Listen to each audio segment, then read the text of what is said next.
Hey guys, welcome back to another episode of the Duck Chronicles for Season 2. Those don't look like ducks and they're not, but they are very important to the ducks.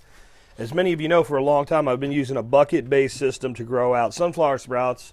I wouldn't quite call it fodder because I do take it before it really kind of sprouts into a green plant, though it might green up a little bit more now the way I have this configured. Some of you may have seen the system I built for the guys at Ethos. This is similar. It's the exact same rack. The trays, though, I couldn't find the trays Kevin had up there, so these are actually concrete mixing trays. They're $6 a piece, and they're going to become a go-to for me for a lot of things now because they're so rugged, they're so tough, and so inexpensive. They're 7 gallons. Again, you'll find them at Home Depot, like over where they sell the concrete in the forms and stuff for concrete in the tubes. You'll see them on the shelf. They make them in a size that's double the size, but it's just deeper. It's not wider. I really wish they made it like double the footprint because, boy, that'd be a great pool for ducks. And actually, it's a good pool for little ducks. You'll see that in a minute. So the way I'm running this now is the most mature tray is on top. So in the morning, this tray goes away. It then comes back, and it goes right in this spot.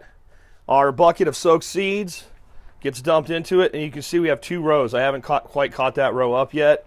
But we're going to be doing 2 rows. That's part of why we went to this. I'll give you more on that in a second. Once that's done, though, what I actually do is take this tray, when it's, you know, the brand new baby tray, call it, and I throw it up on top of here. And then I bring each one of these up one, and then this goes on the bottom.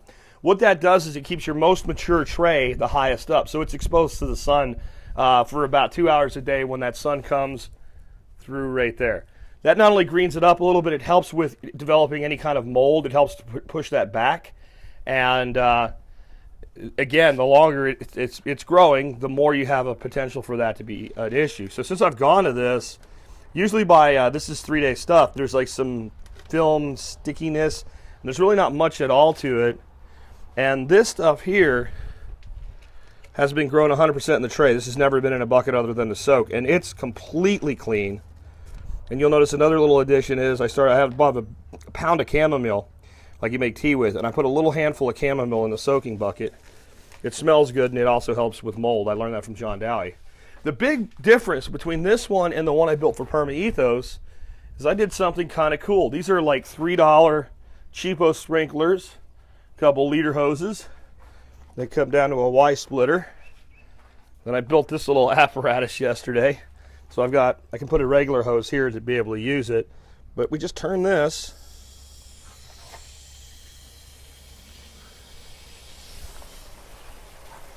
And there you go.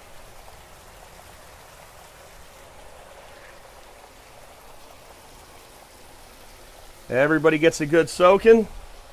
If I get a really hot, dry day, and I want to give them a midday rinse, it just takes that long. And I know you're thinking, what about all that water? Well, this is nice pea gravel back here. The moisture's never been a problem in this spot.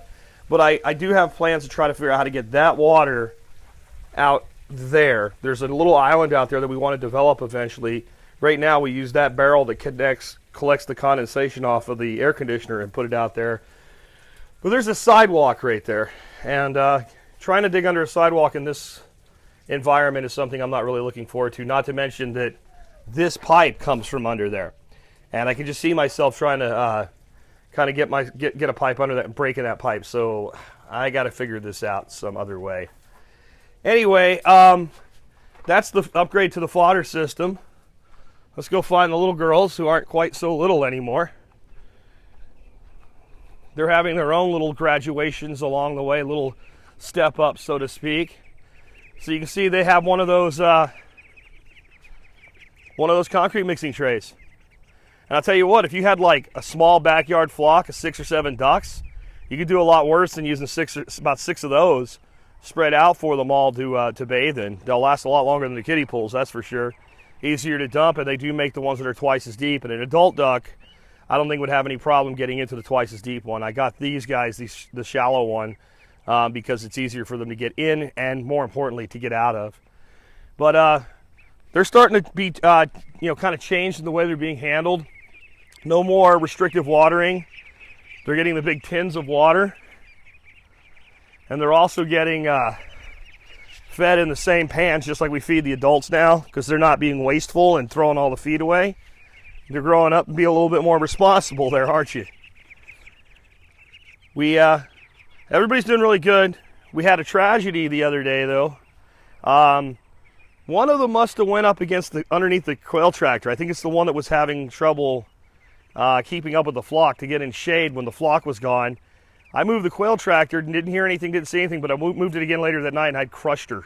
She ended up underneath there. I felt really bad about it, but I mean, there was no intention of doing that, obviously. And again, I mean, if you guys out there are thinking about doing this, understand as you start developing systems with animals, you'll make mistakes, and sometimes those mistakes, especially with young animals, will cost lives.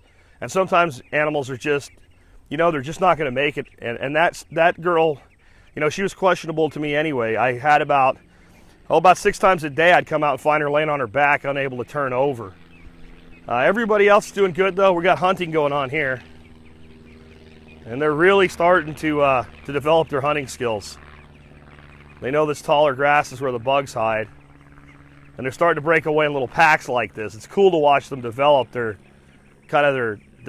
senses and understand. There's another one. Good job, girl. So we have them learning to earn their keep, because remember, these guys take about a 6.5 months worth of food debt before they produce any eggs for you.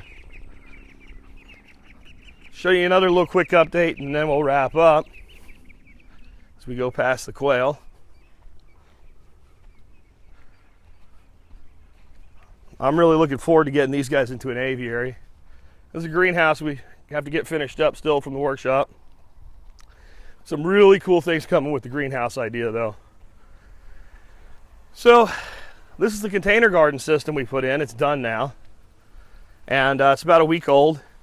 And I just kind of want to show you, I've already got, it's carrot, it's kale, more carrot, got some lettuce and some more kale and some radishes, all just starting to come up. And I got to replant my peas. I don't know what happened. I put some peas in all along here to train up onto this lattice for the winter, because they can handle way into our winter. And they just didn't come up, and I started digging yesterday and they're gone. I don't know, something ate them, but you'd think you'd see digging results or something like that. So I don't know if they were just bad seeds and maybe they rotted. But when you're planting peas, here's a little tip. Soak them overnight. So these soaked overnight, those are going to get planted today. Otherwise, everything's looking good. Nursery's looking good.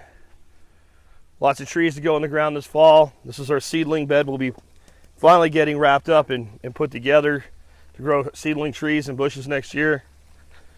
Garden's looking pretty good. Lettuce and cabbage coming up. Broccoli's a little sad, but it seems to be making a go of it. Jalapenos are still rocking, man. We're getting more peppers than we can use, and I sure like them. So that says something off of just 8 plants. The other beds are to sleep for a while. And tell you what, guys, what amazes me this year, it's going to be 95 degrees today. It's mid-October. I'm ready for the heat to go away. It looks like next week it finally will. It's been a very tough summer with no rain. We still haven't had any rain. We didn't have any rain in September. We're in October, mid-October now. I still haven't had any rain in October. I'm 40 days without rain just in September and October right now. And we got none in August and very little in July and almost none in June. And yet everything still manages to survive. So we know we're doing it right. And we'll get some recharging rains here soon. I think about next week we should see them. Once these swales recharge this segment over here, it should start blowing and going again. We'll get a lot of planting done in November and December, and we'll take you along for the ride the whole way.